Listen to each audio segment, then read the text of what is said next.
Am I the a-hole for refusing to babysit my sister's miracle baby after what she did to my dog? I'm a 28-year-old female and have a 5-year-old golden retriever named Benny. My sister, who is 32, had a baby last year. She struggled with infertility for years, so this baby is her world. She calls him her miracle baby. The problem started a few months after the baby was born. The first time I brought Benny over, he was his usual quiet self, just lying on his mat. But when the baby started crying, my sister claimed Benny was making the baby nervous and asked me to put him outside. It was the middle of winter. I refused and just packed up my and Benny's things and left. After that, my sister told me she didn't want Benny around her son because he's a dog. I was hurt, but I respected her wishes as a new mom and stopped bringing him over. I noticed our relationship felt strained after that. The real incident happened about a month and a half ago. My sister's apartment was being fumigated, and she begged to stay at my place for the weekend. I agreed. I was out of town for work and came back Sunday night. When I got home, I found Benny hiding under the bed, trembling. He wouldn't come out. I looked around and found the laundry room door closed. My sister later admitted she had locked Benny in there for almost 2 days straight, with no food or water. Our reason? He was staring too much at the baby and making him fussy. I absolutely lost it. I told her she was lucky I wasn't calling animal services and to get out of my house. I told her she was no longer welcome here. She left, and we haven't spoken since. Now, fast forward to this week. She's supposed to return to work next month and called me, acting as if nothing happened, and asked if I could provide free childcare for her son 2 days a week. I just said no. She completely flipped out, calling me bitter and selfish.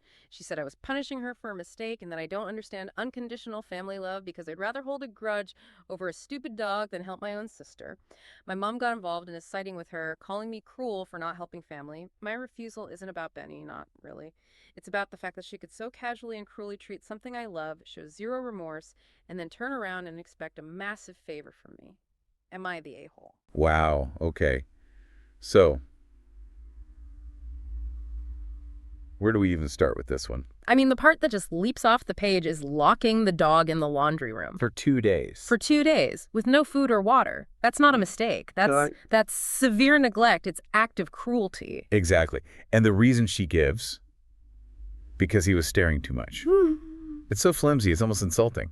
Well, that really points to something deeper. There's this progression in the sister's behavior. All right, it wasn't just this one big thing. No. It started small. It started with put the dog outside, which is, rude but maybe understandable from a new, anxious parent. Then it became a full-on ban. He's a dog. As if that's some kind of character flaw. And then it escalates to this act of just profound betrayal. She's in the OP's house as a guest. A guest who begged to be there. Right. And she abuses the animal the OP loves. It's such a violation of trust on every conceivable level. And then to turn around a month later with no apology, not even an acknowledgement. No, nothing. Just this expectation, this entitlement to free, intimate childcare. It's honestly breathtaking. The sister and the mom bring up this idea of unconditional family love. Let's talk about that. Yeah, that phrase gets weaponized a lot in situations like this. It feels like a get-out-of-jail-free card. It is. They're using it to mean you have to accept my bad behavior without consequence. But that's not what family love is. A functioning relationship, even a family one, has to be based on conditional respect. Right.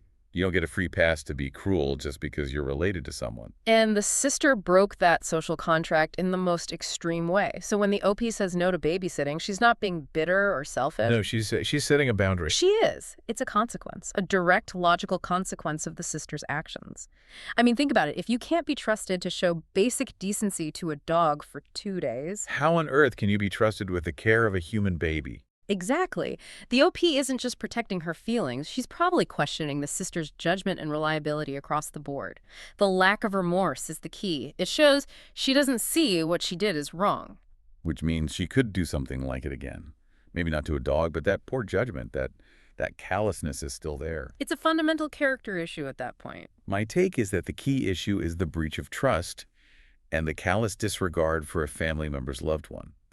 Based on that, I think the original poster was not in the wrong because refusing free childcare is a reasonable consequence for severe animal neglect, especially when there is no apology or remorse. But what do you think? Was the original poster in the wrong? Let us know your judgment in the comments below. And make sure you like and subscribe to Clear Cut Narratives for more deep dives like this.